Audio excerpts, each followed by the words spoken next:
Richard Martineau. Plongé dans l'actualité avec des observateurs qui pensent à contre-courant. Il y en a un qui ne se tourne pas les pouces ces temps-ci, c'est le ministre de l'Éducation, Bernard Drinville. Hein? C'était la semaine de l'intimidation, puis on a vu aussi là, qu'il y avait des projets pour lutter efficacement contre l'intimidation. Et là, maintenant, le ministre Drinville donne un grand coup de barre avec son projet de loi sur la laïcité dans les écoles. Il est avec nous. Bonjour, M. Drinville. Bonjour, M. Martineau. Écoutez, ça vous ne surprendra pas de vous dire que j'applaudis à trois mains les mesures que vous proposez, votre gouvernement propose. Vous avez toujours été d'une grande constance là-dessus, oui, M. Martineau. Je suis un ardent défenseur de la laïcité et chaque pas en avant, pour moi, mérite d'être applaudi et salué. Par contre, votre défi, ce n'est pas de convaincre des gens comme moi. On est déjà convaincus. C'est de convaincre des gens qui voient toute mesure du genre comme étant une invasion du gouvernement québécois contre une attaque contre les droits et libertés, contre la liberté de religion et tout ça. Ça va être un défi parce que on va les entendre, là, le cœur des pleureuses et des pleureurs. Là, on sait qui ils sont, là, puis on va les entendre au cours des prochains jours, que ce soit les centrales syndicales, les gens des commissions des droits de la personne, certaines communautés aussi. Là. Il va vanter fort parce que je trouve quand même vos mesures, certaines de ces mesures-là, assez courageuses. Bien, merci, c'est gentil. Vous avez été constant en matière de laïcité. Je pense qu'on peut dire qu'on a ça en commun aussi. J'ai été très constant sur cet enjeu-là. Puis, c'est pas une question de... Moi, je suis pas un gars dogmatique. Je cherche les mesures qui ont du bon sens. En général, je cherche un certain équilibre. Mais sur la laïcité, moi, je comprends qu'il y aura des opposants, là, c'est certain. Mais moi, j'en démords pas. Je pense que c'est une excellente façon d'assurer la liberté de conscience, de créer des conditions de vivre ensemble, de se respecter les uns les autres, de mettre la citoyenneté avant toute chose. À l'école, là, qu'on ait un espace à l'école qui est exempt d'influence religieuse. Voyons donc, on forme l'élève, on forme l'enfant. On forme un enfant pour qu'il devienne citoyen, qu'on ait un espace à l'école où on met de côté justement les religions, pas juste une, les religions, et qu'on se concentre sur l'apprentissage, l'assimilation des connaissances, qu'on s'assure que la science est enseignée correctement, que l'éducation sexuelle est enseignée, puis que la religion ne vienne pas faire entrave à l'enseignement des sciences. Voyons donc, on s'entend-tu que c'est pas mal fondamental, ça? Est-ce qu'on peut s'entendre, parce qu'on tourne autour du pot tout le temps, là, je comprends les religions, puis je comprends pourquoi vous dites les religions, puis effectivement, il y a des extrémistes dans chaque religion, mais quand même, là, lorsqu'il est question d'entrisme et tout ça, on le sait, là, c'est surtout l'islamisme, et là, je dis pas l'islam, parce qu'on le sait que lorsque, dans l'histoire d'entrisme, certains professeurs qui ont tiré la sonnette d'alarme en disant « ça va pas à notre école », il y avait beaucoup de musulmans là-dedans. Il y avait des enseignants, effectivement, d'origine maghrébine. Vous avez raison. On s'entend que c'est quand même... L'attaque vient surtout des radicaux musulmans, ce qu'on appelle les islamistes. Oui, mais moi, je vais vous dire... Vous avez raison d'abord de dire qu'à Bedford, dans le camp de ceux qui s'opposaient au clan dominant, là, il y avait des enseignants d'origine marocaine, algérienne, tunisienne. Bon. Mais moi, je vais vous dire, Richard, on en connaît tous... Puis vous en connaissez, puis moi, j'en connais, des Québécois, et en particulier des Québécoises, par exemple, d'origine algérienne, qui sont venus au Québec pour échapper à l'intégrisme religieux et qui sont venus ici, notamment parce qu'on est une société où l'égalité entre les hommes et les femmes, c'est une valeur fondamentale, non négociable. Ça fait partie du projet de loi que j'ai déposé aujourd'hui, ça. Écoutez, Richard, dans le projet de loi, là, on s'assure que l'égalité entre les hommes et les femmes soit défendu, protégé par les centres de services scolaires, les directions des centres de services scolaires, que ça soit protégé par les écoles, par les directions d'école, par les enseignants et même par les élèves.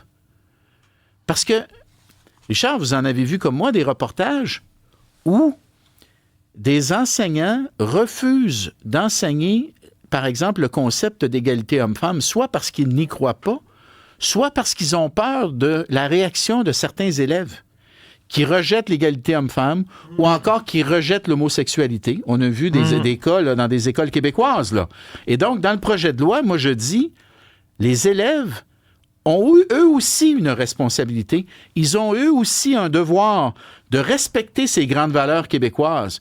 Puis si tu ne veux pas les respecter, ben à un moment donné, il y a des sanctions qui sont prévues au code de vie de l'école, puis tu pourrais t'exposer à ce type de sanctions. Moi, je pense qu'il faut mettre notre pied à terre sur ces valeurs fondamentales. Je pense que les Québécois vous suivent en très grande majorité parce qu'on a connu une époque. Écoutez, moi, je me souviens, le curé, on demeurait devant l'église, le curé qui a traversé la rue, qui est rentré chez mes parents, qui est rentré dans la maison. C'était où, ça? Qui a dit à Verdun, oui? qui a dit à mon père, parce que moi, j'ai rien qu'une sœur, ils ont 2 enfants, puis qui a dit à mon père, vous empêchez la famille, vous devriez avoir plus d'enfants, vous avez rien que 2 enfants. Puis, tu sais, vous avez été témoin de ça, là? Oui, non, mon père me racontait, ma mère, j'étais tout petit. Mais on a vécu ça avec une trop grande présence de l'Église catholique dans nos vies, dans nos institutions, et là, on est allergique. Puis si on a sorti la religion par la porte d'en avant, c'est pas pour l'avoir rentrée par la porte d'en arrière. Exactement. Puis ça, c'est un argument.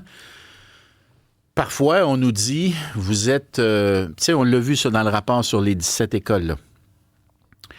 Les inspecteurs, Richard, qui reviennent des écoles, OK, les inspecteurs vérificateurs du ministère, qui reviennent des écoles et qui disent il y a des directions d'école puis des dirigeants scolaires qui s'empêchent de faire respecter la laïcité ou de faire respecter, par exemple, des règles comme des règles sur le port des signes religieux ou l'interdiction de prière et tout ça.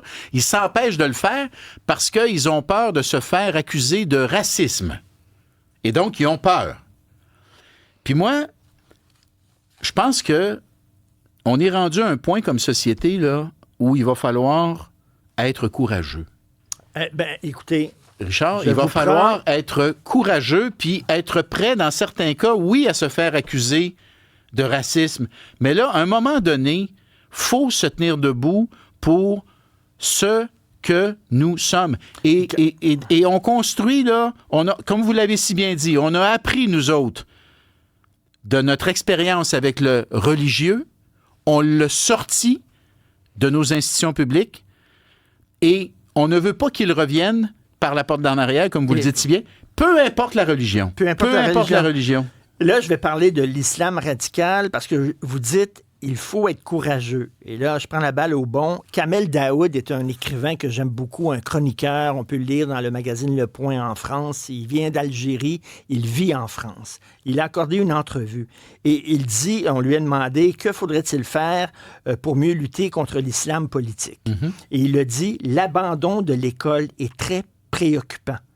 N'oubliez pas que les islamistes attaquent toujours sur 2 fronts, la justice et l'école. Quand je dis l'école, je parle aussi du préscolaire. Il faut être intraitable dès les petites classes sur les principes républicains. Osons le dire, il faut cesser d'être lâche. Donc, comme vous dites, est-ce qu'on a été lâche trop longtemps face à la montée? Je ne sais pas si on a été lâche, mais on a été laxiste, Richard. OK? On a été laxiste. Et le message que... j'ose le dire. Le message qu'on envoie aujourd'hui, c'est prenons nos responsabilités, puis nos responsabilités comme institution, l'école, le centre de service scolaire, prenons nos responsabilités collectivement, c'est-à-dire les enseignants, le personnel scolaire, puis prenons nos responsabilités individuellement. À un moment donné, Richard, ça appartient pas toujours à l'autre de faire respecter certaines règles sacrées, hein? Certaines règles sacrées, comme l'égalité entre les hommes et les femmes, comme l'idée que l'école, c'est un espace neutre d'enseignement, de connaissances, qui ne doit pas être soumis à des pressions religieuses, peu importe la religion. La langue française également, On veut intégrer... Écoute, on a eu une augmentation très importante de l'immigration ces dernières années, là. Bon, ben, si on veut intégrer ces élèves, ces nouveaux arrivants, Richard, il faut leur parler en français, puis il faut se parler en français devant eux. Bon, OK. Là, sur papier, moi, je vous dis, là, je vous donne 10 sur 10. Sur papier, je trouve ça excellent. Moi, c'est l'application. Par exemple, vous dites pas de jeunes filles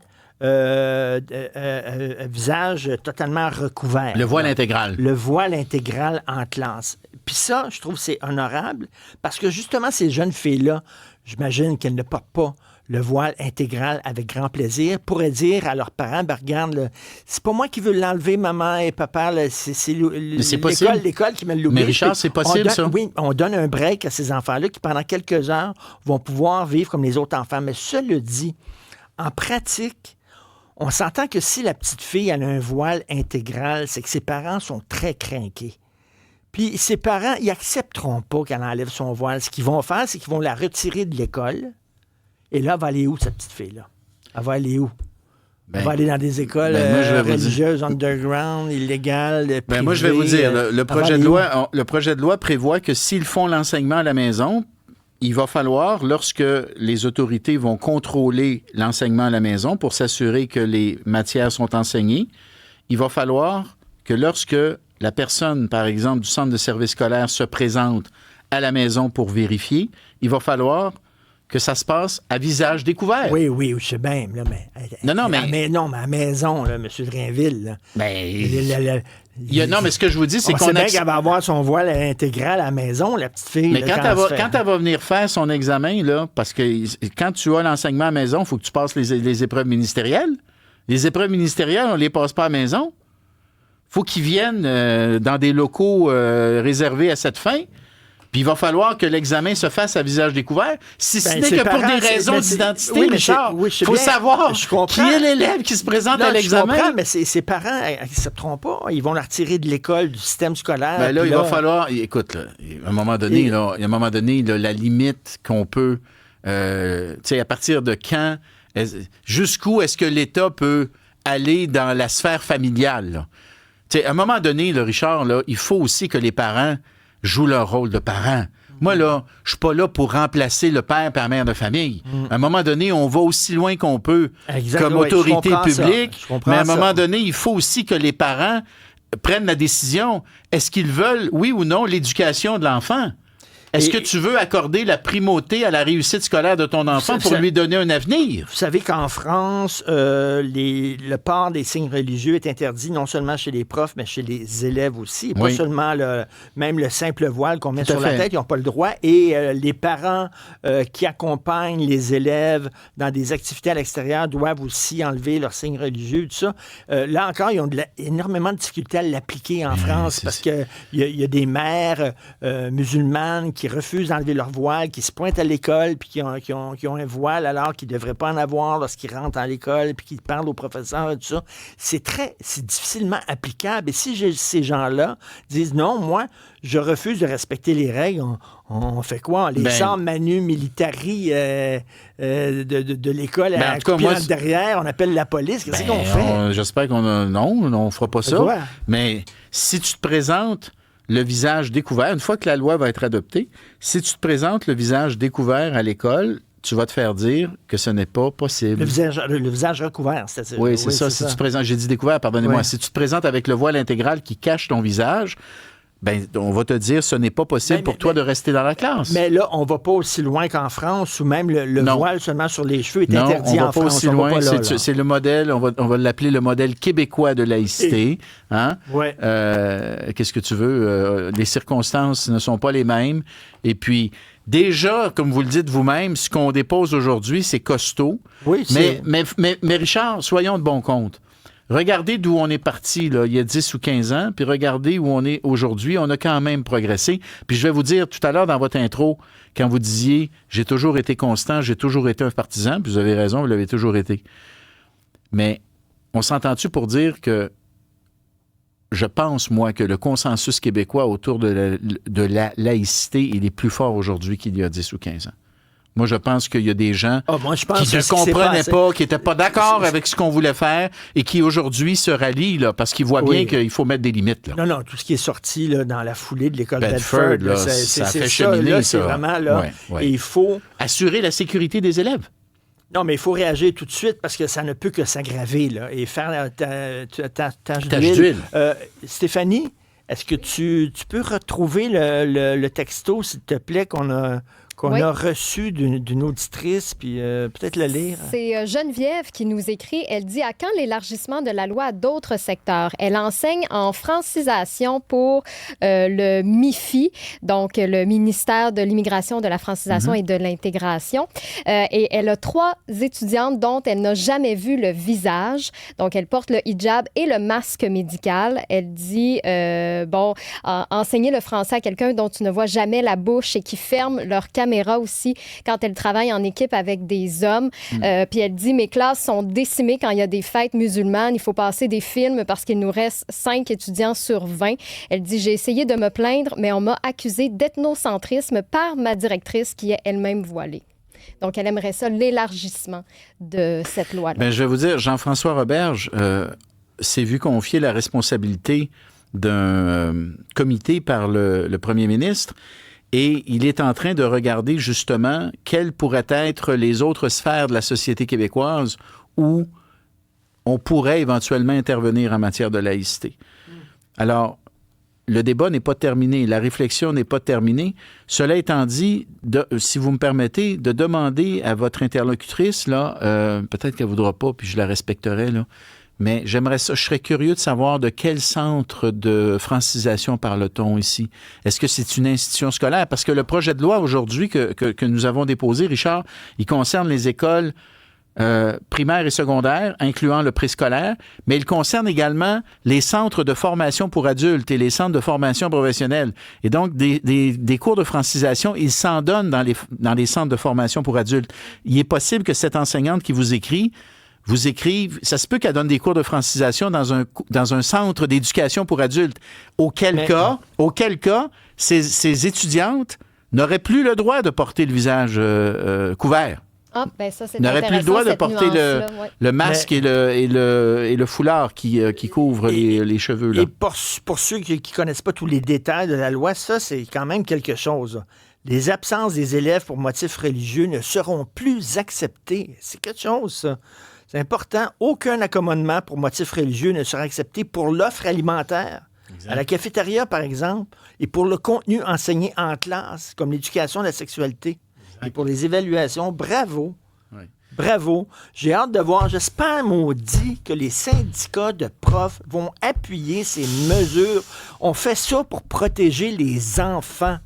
Et voilà. Puis l'école, elle existe. L'école, elle existe pour qui? L'école, elle existe pour les enfants. Mais la FAE est déjà déclarée en guerre. C'est la même FAE qui conteste la loi sur la laïcité. Avec l'argent de leur cotisation, alors qu'il y a bien des membres de la FAE qui sont totalement d'accord avec cette laïcité. Moi, Richard, là, je serais curieux qu'ils nous fassent une vraie... qu'ils aillent consulter les membres, là, mais une vraie consultation, là, pas une consultation fantoche, là, une vraie consultation, là, qu'ils demandent aux membres de la FAE, est-ce que vous êtes d'accord pour que vos cotisations continuent à financer la contestation de la loi sur la laïcité? Je serais très curieux de voir le résultat. Savez-vous pourquoi ils le font pas? Parce qu'ils savent c'est quoi les résultats. J'ai 2 autres questions, après ça, je vous laisse aller. Une question qu'un auditeur m'a écrit, parce qu'on sait que dans certaines écoles où il y avait de l'entrisme, les professeurs parlaient entre eux en arabe, en langue arabe, puis les autres professeurs ne savaient pas trop ce qu'ils se disaient, tout ça. Exact. Et là, on dit ils doivent se parler en français. Est-ce que ça s'applique aux élèves aussi? Non, ça ne s'applique pas aux élèves. C'est compliqué, là, les élèves, parce que, tu sais... Il faut, à un moment donné, vous avez raison de le dire, il faut que ça soit applicable. Imaginez une situation là où on se promène, tu sais, dans le cours, on n'est pas pour commencer à faire la police tout le temps non plus. Tu sais, les élèves qui jouent dans le cours d'école, à un moment donné, là, tu comprends, là, tu sais, on essaye aussi de voter des lois qui, une fois qu'elles vont être votées, vont pouvoir être respectées puis vont pouvoir être mises en œuvre. Si on se donne des lois qui sont pas applicables, on n'est pas plus avancé. Déjà, avec le programme qu'on se donne à matin, là, c'est costaud, puis oui, ça va prendre de la bonne volonté de tout le monde pour que la loi soit respectée, là. Et en terminant, j'ai l'impression, on vit au Canada. Le Canada, ils ont une autre vision du multiculturalisme, du vivre ensemble totalement différent. Puis j'ai l'impression parfois qu'on essaie de faire entrer un carré dans un cercle. Là. Il y a quand même une constitution canadienne et tout ça. Est-ce que c'est possible, ça, de vivre comme ça au sein du Canada? Ben là, on utilise la clause dérogatoire, la clause de souveraineté parlementaire pour protéger notre loi, notre éventuelle loi. Comme on le fait avec la loi sur la laïcité de l'État. Et puis là, comme vous le savez, la loi sur la laïcité de l'État, elle est devant la Cour suprême. Et là, la Cour suprême va devoir se prononcer sur l'utilisation préventive de la dérogation, là. Alors, c'est sûr que c'est une cause extrêmement importante, mais le jugement de la Cour d'appel a été très, très, très bien étayé, très, très étoffé. Et puis, je vous le rappelle, vous qui avez le sens de l'histoire, Richard Martineau, s'il n'y avait pas eu la clause dérogatoire dans la Constitution de 82, il n'y aurait pas eu de Constitution de 82. Il n'y aurait pas de Charte des droits. Exactement. C'est le prix que Pierre Elliott Trudeau et Jean Chrétien ont accepté de payer pour que les provinces adhèrent à la Charte des droits. Et donc, la dérogation, là, la clause dérogatoire... à l'utiliser. Ça a été utilisé en Ontario. Ford l'a utilisé. Exactement. J'espère que les juges de la Cour suprême auront le respect de l'histoire, puis qu'ils respecteront le contrat moral sur lequel s'est appuyé le rapatriement de la Constitution, que nous, au Québec, n'avons jamais ratifié, comme on le sait. Mais... il n'en demeure pas moins que les 9 autres provinces l'ont accepté, puis elles l'ont accepté parce qu'il y avait une clause dérogatoire. Fait que j'espère que la Cour suprême va tenir ça en considération. Écoutez, je vous dis merci. Je trouve, moi, défenseur de la laïcité, c'est des pas en avant qui sont nécessaires, qui sont importants. Vous allez avoir une job de pédagogue à faire au cours des prochaines semaines pour l'expliquer à certaines personnes. Ouais. Mais je trouve ça couillu. Je trouve ça courageux. Vous trouvez ça comment? Couillu. Couillu? Couillu. Ça, c'est un mot, ça, couillu? Oui, ça existe? Oui. Okay. Je pense que je comprends ce que ça veut dire. Ministre Bernard Drinville, merci beaucoup. Merci, Richard. Bonjour. Au revoir.